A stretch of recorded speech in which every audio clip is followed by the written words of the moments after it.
Olá, irmãos, que a graça e a paz de Jesus, o nosso Senhor e Salvador, esteja contigo e com a tua família. Está no ar a live da Primeira Igreja Batista de Caxias do Sul, neste 28 de fevereiro de 2021.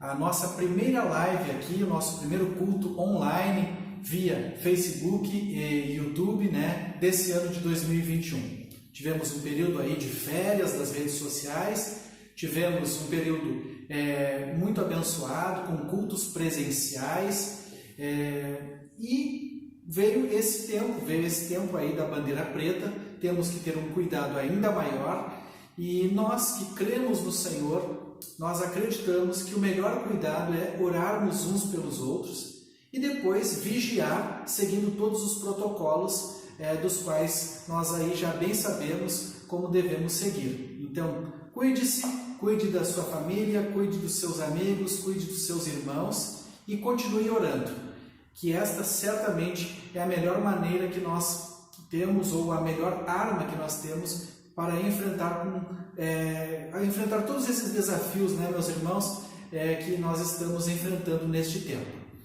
Antes de orar aqui, iniciando nossa programação, quero também já avisar a todos vocês que no domingo, dia 7 de março, nós teremos uma live e nesta programação vamos celebrar a Ceia do Senhor de maneira online. Então, eu convoco a todos os irmãos, a todos os nossos amigos que nos prestigiam, que assistem aqui as nossas lives, que estejam preparando então os seus elementos, o suco e também o pão, para juntos celebrarmos a Ceia do Senhor. Juntos, virtualmente, os irmãos das suas casas e eu aqui do templo, do nosso espaço de gravação. Então, quero orar contigo e com a tua família. Convido a todos a fecharem os seus olhos e estarem orando comigo. Senhor bondoso Deus, amado Pai, te damos muitas graças por esse dia. Obrigado, Senhor, porque podemos ter esta oportunidade de transmitir a tua mensagem e assim celebrar o teu nome. De modo virtual, eu aqui na transmissão e os meus irmãos nas suas casas, ainda assim podemos estar juntos, unidos, ligados pelo teu Santo Espírito. Te peço de um modo muito especial pela nossa terra, que o Senhor abençoe a todas as autoridades, especialmente, Senhor Deus, cuidando daqueles que cuidam da saúde de todo o nosso povo, e te peço que o Senhor esteja sarando vidas, curando pessoas e nos livrando deste grande mal que é esse coronavírus e esse Covid-19. Colocando, Senhor Deus, nossas famílias, nossos irmãos, os profissionais da saúde e, ó Deus, toda a nossa gente no teu trono de graça, nós iniciamos este culto pedindo que o Senhor aqui nos abençoe e nos guarde. Em teu nome, Jesus. Amém. Convido os irmãos a estarem louvando ao Senhor com cânticos, com a ministração musical dos irmãos Vitor e Lili. Louvemos ao Senhor. Olá, irmãos. Neste momento de louvor e adoração ao nosso Senhor, nós vamos cantar 2 hinos. O primeiro deles é Cantarei Teu Amor.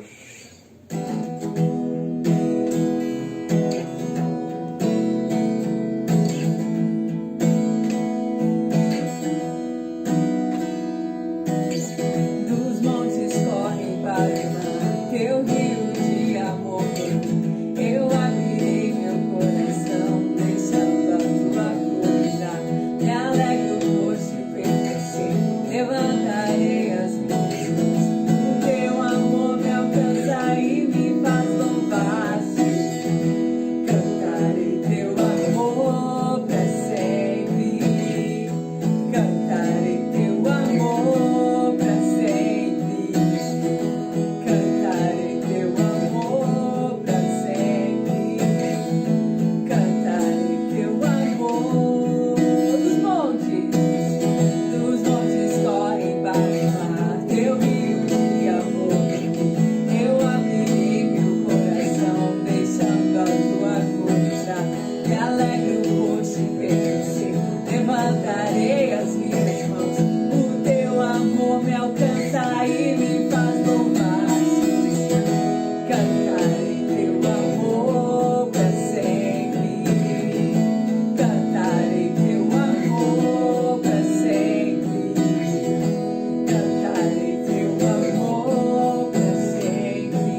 vamos continuar louvando ao Senhor com a música Tu és Soberano.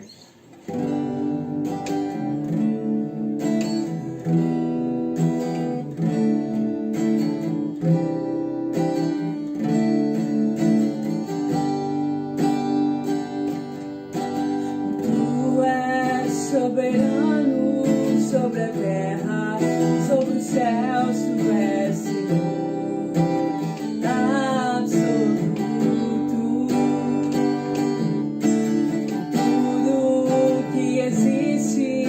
Acontece, tu sabes muito bem, tu és tremendo,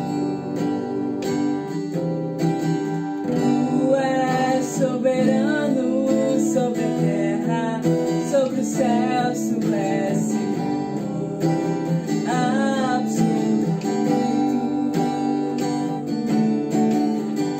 Tudo que existe acontece, tu sabes muito bem, tu és tremendo, mas apesar dessa glória que tens, tu te importas comigo também, e esse amor tão grande eleva a minha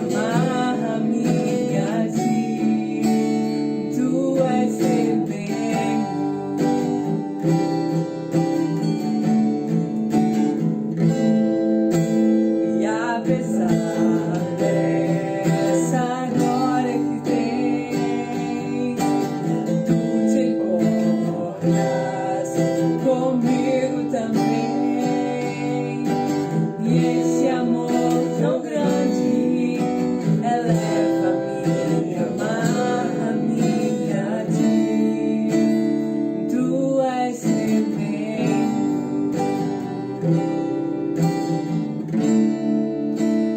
tu és tremendo. Amém.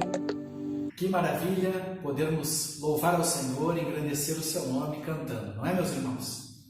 Queridos irmãos, a mensagem que contenta o cristão, esse é o nosso título. E nós sabemos, diz aquele ditado, né? Ninguém consegue contentar a todo mundo. E isso é uma grande realidade das nossas vidas. Não é fácil viver contente, muitas vezes, né, irmãos? Sempre queremos mais, sempre queremos melhor. Passamos muitas vezes por lutas, por desafios, sem perceber que estes são ensinamentos para vivermos mais contentes, mais agradecidos, mais satisfeitos em Deus, mais satisfeitos no Senhor por suas benevolências, por seu amor, esse grande amor disposto a todos nós através do Senhor Jesus. E também por saber que o Senhor mantém as nossas vidas. Mesmo sabendo de tudo isso, vivendo tudo isso, muitas vezes nós não estamos contentes. Temos uma mensagem, somos aqueles que transmitem esta mensagem de paz, de esperança, de vida, e muitas vezes nós não estamos contentes com esta mensagem. E qual é a mensagem que verdadeiramente deixa contente a nossa alma, deixa contente o nosso coração? Eu diria, em primeiro lugar, que a mensagem que nos contenta é aquela que é verdadeira e que é transmitida por aquele que a vive. Aquele que vive a mensagem e a transmite, certamente traz uma mensagem que ela preenche a alma da gente. Mas o que deixa o ser humano verdadeiramente contente e pleno é a sua condição espiritual restaurada por Jesus Cristo, a qual o faz forte, mesmo quando ele tem as maiores perdas, e o faz vencer mesmo na sua simplicidade. Eu quero dizer que esta grande verdade é o que nos deixa contentes e plenos. E as mensagens que vamos recebendo, independentemente da sua forma de ser transmitida, elas servem para a manutenção desse contentamento espiritual. O pastor Bud McCord, ele tem uma frase que eu acho muito interessante. Ele diz assim: comece o teu sermão com Jesus e termine com Jesus. E o que tem no meio, fica tranquilo, né? A maneira como você vai fazer o seu sermão, transmitir o seu sermão ou a sua mensagem, não importa tanto, mas sempre comece com Jesus e termine com Jesus. E ele quer dizer o que com isso? Que a nossa mensagem, ela deve ser uma mensagem focada no Senhor Jesus, que por mais que a gente traga um ensinamento, palavras rebuscadas, uma forma mais aprimorada de se pregar esta mensagem, Jesus deve ser sempre o centro desta mensagem. A mensagem e o mensageiro são uma só verdade no coração das pessoas. Lembre-se disso. A nossa vida já é uma mensagem, então somos o mensageiro e portador de uma mensagem maravilhosa. E esta nossa vida, ela é uma mensagem através daquilo que nós proferimos com atitudes, não só com o que nós falamos. E queridos irmãos, Deus enviou um profeta com uma mensagem. Muitos não gostaram da mensagem e nem do profeta. Outros se entregaram a Deus através da mensagem desse profeta.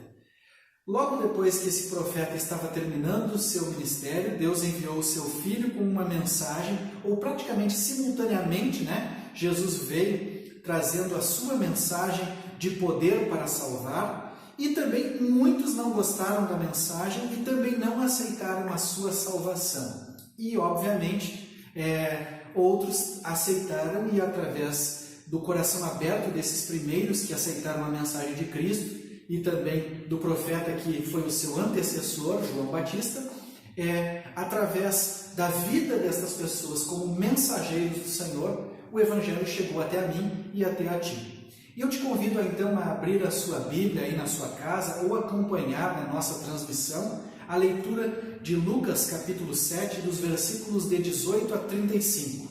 Vamos ler então Lucas capítulo 7, de 18 a 35. Os discípulos contaram-lhes todas estas coisas.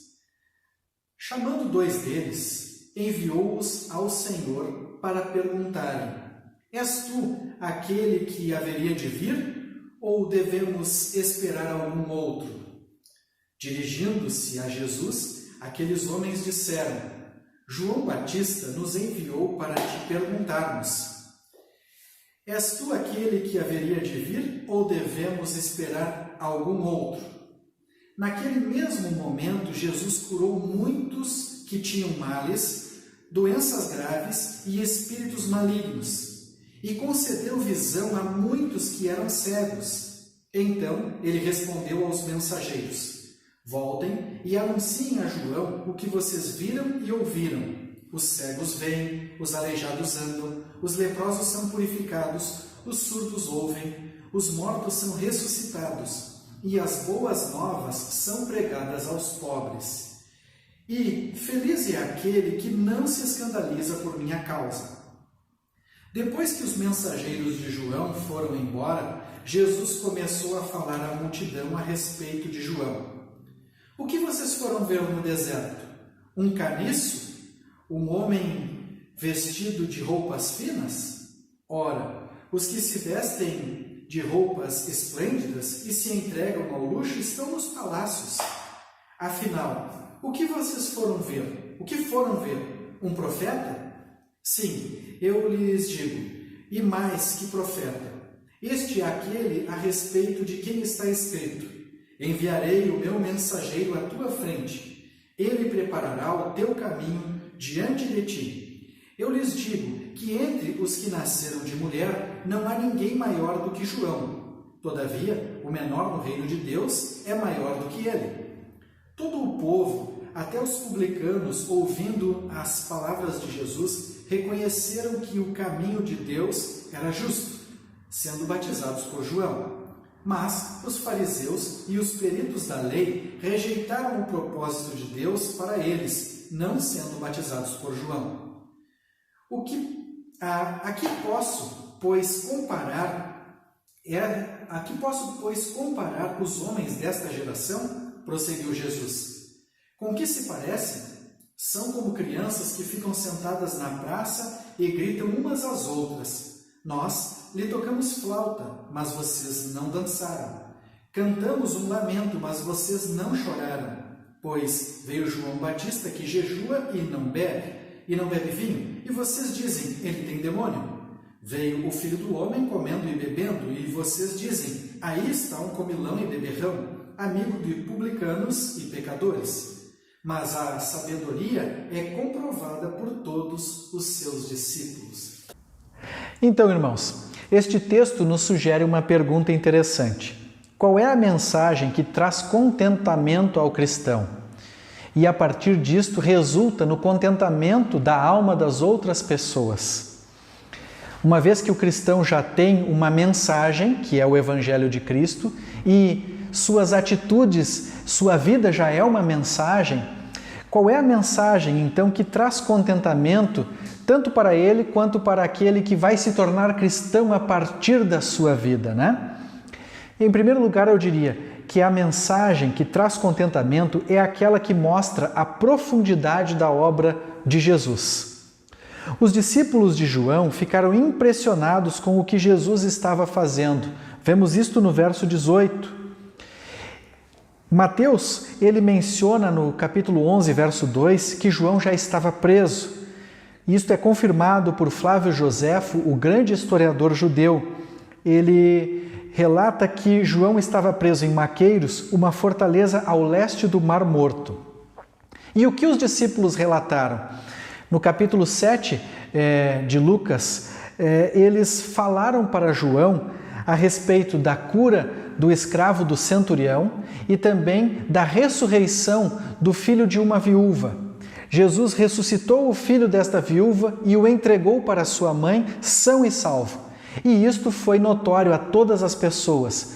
E por isto, os discípulos de João então relataram tudo isso para o mestre deles que estava preso. Aí João manda os discípulos comprovarem a obra de Jesus. E esta comprovação é algo muito interessante. Lucas não registra nada aqui no seu evangelho, dando a entender que João tinha uma falta de fé. Mas o registro de Lucas, ele vai mostrar que João queria uma comprovação. E por isso no verso 19, então, João Batista faz a seguinte pergunta: és tu aquele que haveria de vir? Ou devemos esperar algum outro? Aquele que haveria de vir, ou vindouro, era provavelmente um termo messiânico. João Batista foi aquele que foi chamado para preparar o caminho de Jesus. Ele falou do Messias, ele testemunhou sobre o Messias, mas ele precisava, através desses seus 2 discípulos, ter esta comprovação, através do que Jesus lhe retornaria, do que Jesus lhe daria como resposta.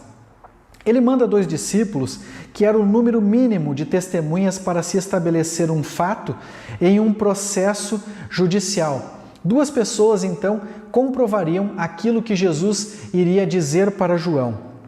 E Jesus, então, lhes apresenta a sua obra de poder e de transformação. Então, Jesus manda uma mensagem de volta, a mensagem profunda e espiritual, com os termos messiânicos que João Batista poderia entender. A resposta de Jesus a João é dada na forma de atos que representam o seu cumprimento ou representam o cumprimento do programa messiânico. Os homens deveriam relatar o que viram a João e João iria tirar as suas próprias conclusões. Os milagres descritos por Jesus outorgam a chegada da soberania de Deus. Os cegos e o evangelho aos pobres, os cegos que passaram a ver e o evangelho pregado aos pobres, eles são descritos por Lucas no capítulo 4, versículos 18 e 19, que diz assim: o Espírito do Senhor está sobre mim, porque Ele me ungiu para pregar as boas novas aos pobres, Ele me enviou para proclamar a liberdade aos presos e recuperação da vista aos cegos, para libertar os oprimidos e proclamar o ano da graça do Senhor. Esta palavra que Jesus trouxe em Lucas capítulo 4 foi Jesus se apresentando como Messias. E quando Jesus, então, ele vai responder a João, responder aos discípulos de João, ele fala primeiramente, olha, os cegos veem e o evangelho é pregado aos pobres. Ele repete aquilo que ele já havia dito lá em Nazaré. Então, quando Jesus se apresentou como Messias, ele disse essas coisas, e no momento em que Jesus vai mandar um recado para João, ele apresenta novamente estas realidades, a cura dos cegos e a pregação do evangelho para os pobres, que faziam parte do programa messiânico de Jesus. Aí, além desta mensagem profunda de Jesus, a mensagem que realmente traz contentamento para o cristão e a partir do cristão para as outras pessoas é o ensino verdadeiro, é o ensino de Jesus, um ensino verdadeiro sobre o seu papel como Messias e o papel do profeta. Dos versos de 24 a 30, Jesus ele vai testemunhar sobre João e vai trazer então um ensino sobre o seu verdadeiro papel como Messias, como Salvador do mundo, e vai trazer para todos aqueles que estavam ali ao seu redor qual foi o verdadeiro ensino de João. E por que ele precisa dizer isto? Porque João foi alguém que se contentou em fazer a vontade de Deus sem se preocupar com trivialidades. A mensagem de João, ela estava totalmente associada à sua vida. A mensagem e o mensageiro são uma só verdade e João foi esta mensagem no coração das pessoas no seu tempo. Nos versos 24 e 25, Jesus faz umas perguntas interessantes, né? Ele pergunta para as pessoas, o que vocês acabaram de ver no deserto? Um caniço agitado pelo vento? Ou o que foram ver? Um homem vestido com roupas finas? Aí Jesus diz, ora, os que se vestem com roupas esplêndidas e se entregam ao luxo estão nos palácios. Por que Jesus faz esta colocação de palavras ali para os seus ouvintes? Porque Jesus quer trazer para todos eles a lembrança de que João Batista foi uma mensagem que deveria trazer contentamento a essas pessoas, mas as pessoas não se contentaram. Jesus, ele fala de algumas coisas discrepantes, por exemplo, nem caniços, nem homens luxuosos estariam no deserto. Os caniços eram plantas aquáticas e símbolo de fraqueza. Isso está relatado lá em 1 Reis, capítulo 14, verso 15, e também em Ezequiel, capítulo 29, verso 6. Por isso, os caniços eram agitados pelo vento. Então, caniços não estavam no deserto. Também, os filhos mimados da riqueza, eles devem ser encontrados nos centros de poder. E, em contraste, o deserto é um ambiente característico do profeta, que fugia dos círculos de prazer da sociedade e não se interessava em refeições suntuosas e roupas lindas. As roupas de João eram roupas de peles de camelo. E a sua refeição era mel silvestre, era um mel campeiro, né? E também os gafanhotos. Era assim que João vivia. E através do seu viver, ele também transmitia uma mensagem. A sua simplicidade fazia com que ele fosse diferenciado no seu tempo. Então, ir ao deserto e procurar um homem fraco e vacilante seria tão insensato quanto procurar um caniço ou alguém preocupado com a aparência. E, irmãos, eu gosto de definir João Batista da seguinte maneira. Isso é uma frase minha aqui, uma expressão minha. Alguém que honrava o seu chamado, sendo o maior por ser o menor. Eu gosto de definir ele porque Jesus fez esse trocadilho de palavras também a respeito de João, dos versos de 26 até o 28. João Batista era um arauto do Messias. Nós vemos isto lá em Malaquias, capítulo número 3, versículo número 1. Jesus, ele foi profetizado, ele viria, e antes dele vinha um arauto desse Messias, e era João o Batista. Ele pertencia ao período dos profetas, uma fase essencial, mas ela era preparatória à fase da redenção. Ela não deve ser comparada com o tempo da salvação. O tempo da salvação foi inaugurado com Jesus, do qual o menor dos discípulos participa. O menor discípulo é maior do que o maior profeta. Os que ouvem a mensagem e se contentam com ela são abençoados e têm a mudança de mente necessária para dar testemunho da transformação do Senhor. Foi o que Jesus complementou nos versos 29 e 30. Então, meus irmãos, eu sempre pensava que Jesus dizia: olha, João Batista é o maior de todos os homens. Sim, ele foi o maior para o seu tempo, mas o menor do tempo da redenção e do tempo da salvação de Jesus, ou seja, os seus discípulos são maiores do que João.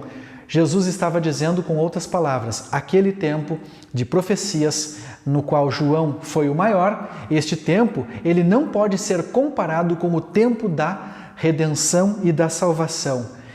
De maneira que Jesus, ele traz uma mensagem que ensina o seu verdadeiro papel e o verdadeiro papel do profeta, que viveu tão bem a sua mensagem, com palavras e com a sua própria vida. E viver uma vida com Cristo é justamente viver uma vida com um contentamento pleno, com tudo aquilo que Ele nos concede, com tudo aquilo que Ele representa para nós, com tudo aquilo que sabemos que Ele fez e pode fazer por nós. Qual é a mensagem que traz contentamento ao cristão?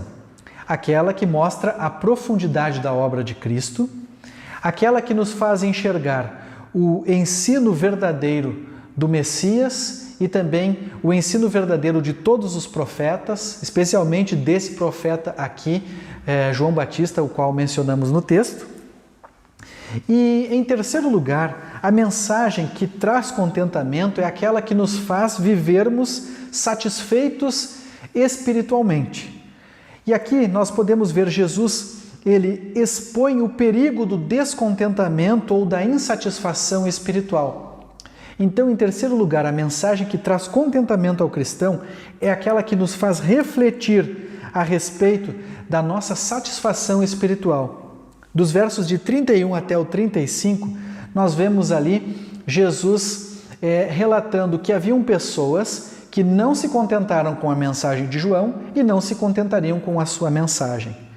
E ele faz aqui algumas perguntas que são bem interessantes para nós compreendermos sobre esse ensino de estar contentes com Cristo. Ele relata aqui sobre a imaturidade espiritual desses homens. No verso 31, aqui posso comparar os homens desta geração. Com o que se parecem? São como crianças que ficam sentadas na praça e gritam umas às outras. Então, os homens desta geração, da geração de Jesus, são aqueles que rejeitaram a João e rejeitaram a Jesus. Rejeitaram aos profetas, rejeitaram ao Messias. Eles eram como que crianças mimadas que não suportavam a vontade dos outros. E Jesus fala no verso 32 uma palavra bem interessante. Nós lhes tocamos flauta, mas vocês não dançaram. Cantamos um lamento, mas vocês não choraram. O toque da flauta era uma espécie de um clarinete, essa flauta aqui descrita por Jesus, que era tocado em momentos de alegria ou de tristeza. Era tocado num casamento e era tocado num funeral. E Jesus vai usar esse exemplo mostrando para eles que nem na alegria nem na tristeza eles se contentavam. O povo queria que João fosse agradável, como um amigo no casamento. Alguém que tivesse no meio deles, massageando o seu ego. Mas João estava no deserto. As pessoas iam até ele. Já Jesus, ele estava a maior parte do tempo nas cidades. Estava em diversos eventos sociais. Em diversos momentos, Jesus estava lá nos casamentos, nas festas, nos banquetes. E então, eles queriam que Jesus fosse como alguém que lhes acompanhasse num funeral. Jesus ia até as pessoas. Então, vejamos estas diferenças entre o ministério de Jesus e o ministério de João. João, lá no deserto, as pessoas reclamavam porque ele estava no deserto. Jesus, nos banquetes, nas festas, as pessoas reclamavam porque ele estava nos banquetes, nas festas. Por isso que Jesus disse: nós tocamos flauta e vocês não dançaram. Nós tocamos flauta e vocês não choraram. A pregação de João, ela é ilustrada pelo funeral. A pregação de João era triste, era ácida. Ela apontava para o passado, apontava para o arrependimento. Já a pregação de Jesus era ilustrada pelo casamento. Era alegre, era transformadora. Ela apontava para o futuro, para uma nova vida no Senhor e com o Senhor. Aí Jesus, ele vai nos mostrar, através da sua mensagem, que nada satisfaz o eterno insatisfeito. Nos versículos de 33 a 34, Jesus diz assim: Pois veio João Batista, que jejua e não bebe vinho, e vocês dizem, ele tem demônio. Veio o Filho do Homem comendo e bebendo, e vocês dizem, aí está um comilão e beberrão, amigo dos publicanos e pecadores. Nada satisfaz o eterno insatisfeito. Quando Jesus diz, tem demônio, esta aqui era uma expressão idiomática que significava dizer que a pessoa era louca. Era uma maneira antiga de colocar de lado uma pessoa que não se ajustava ao molde comum. Ou seja, João não era o homem da moda. João não estava no molde dos fariseus e não estava no molde dos peritos da lei. Comilão e beberrão era uma forma desrespeitosa com Jesus por sua amizade com as pessoas pecadoras, por seu carinho às pessoas que não recebiam carinho de ninguém. Então, Jesus vai nos mostrar o perigo, e toda a mensagem que nós pregamos e que vivemos deve mostrar isto. Devemos levar satisfação espiritual, levando aos outros e levando a nós mesmos o cuidado com a nossa insatisfação espiritual. Para finalizar, no verso 35, Jesus diz assim: mas a sabedoria é comprovada por todos os seus discípulos. Algumas versões traz, ao invés de discípulos, traz filhos. Aquele que vive sabiamente com Deus comprova disto, ele comprova da satisfação espiritual. Ele sente isto, ele enxerga isto, ele vive isto, ele sabe, ele entende.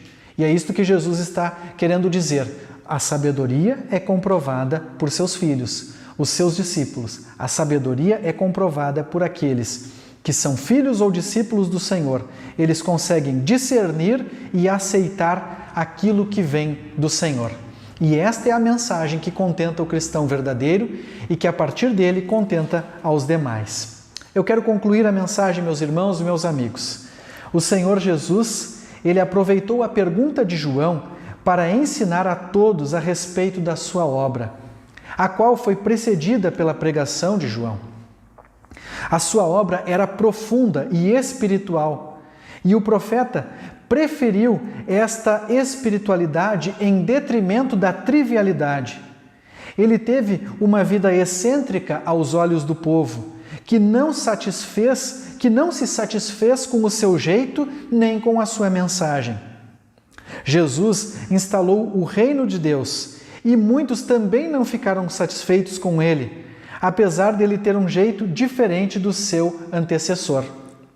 Quero dizer, meus irmãos, com esta palavra, que Jesus nos ensina muito a vivermos contentes com a sua mensagem, a compreendermos a real mensagem dos profetas e a mensagem da redenção que ele trouxe, a mensagem da salvação que ele nos trouxe. E volto para o versículo 23 que diz assim: e feliz é aquele que não se escandaliza por minha causa. Jesus, ele resume todo esse ensino dito aos discípulos de João e dito a todos os que ali o acompanhavam. Escandalizar-se significa tropeçar ou cair sobre algo. E no Novo Testamento o termo significa tropeçar moralmente ou fazer cair em pecado. Os homens do tempo de Jesus eram dominados por noções pré-concebidas do que o Messias deveria fazer e por isso achavam ofensivas as palavras e atos do Senhor Jesus. Assim como hoje, os homens querem um Jesus que resolva os seus problemas, que os façam prosperar. Naquele tempo, eles queriam um Messias que destruísse os seus inimigos e acabasse com a humilhação nacional. Eles queriam vingança, eles queriam glória. Era tudo o que aqueles homens queriam. Por isso, eles não aceitaram nem os profetas e não aceitaram nem o Messias. Poder e prosperidade é o que querem muitos homens do nosso tempo. Eu diria para vocês, igreja séria, mensagem séria, elas não contentam as pessoas. Igreja séria não lota tão facilmente. É só uma observação. Uma mensagem de vida séria não contenta muitas vezes a vida das pessoas. As pessoas querem esplendor, poder, as pessoas querem milagres, quando muitas vezes não são os milagres que vão fazer a diferença na vida das pessoas, e sim o poder de Jesus transformador nos seus corações. Em suma, viver contente é viver feliz na causa e na mensagem de Jesus. Seja a mensagem de Jesus, viva a mensagem de Jesus. As lições finais desse texto, meus irmãos, as lições finais dessa reflexão. Jesus não veio para nos contentar, mas nele somos contentes. Lembre-se disto. O que é espiritual deve suplantar o que é trivial, e não o contrário. As coisas superficiais da vida não devem ser o que mais nos alegra, e sim aquilo que é profundo e espiritual deve ser o que mais nos alegra. E em terceiro, o menor no tempo da salvação é maior que o maior dos profetas. Aproveite bem a sua vida e contente-se com a vida que Jesus te ofereceu. Ele te ofereceu a vida de redenção e a vida de salvação. E isto é viver numa condição maior do que aquela que João Batista viveu. Lembre-se disso. Jesus te ama, está contigo, Ele é a tua mensagem. Leve essa mensagem adiante. Que a graça de Deus Pai, as consolações do seu Santo Espírito e o poder de Jesus estejam contigo e com a tua família. Que Deus te abençoe. Um forte e afetuoso abraço.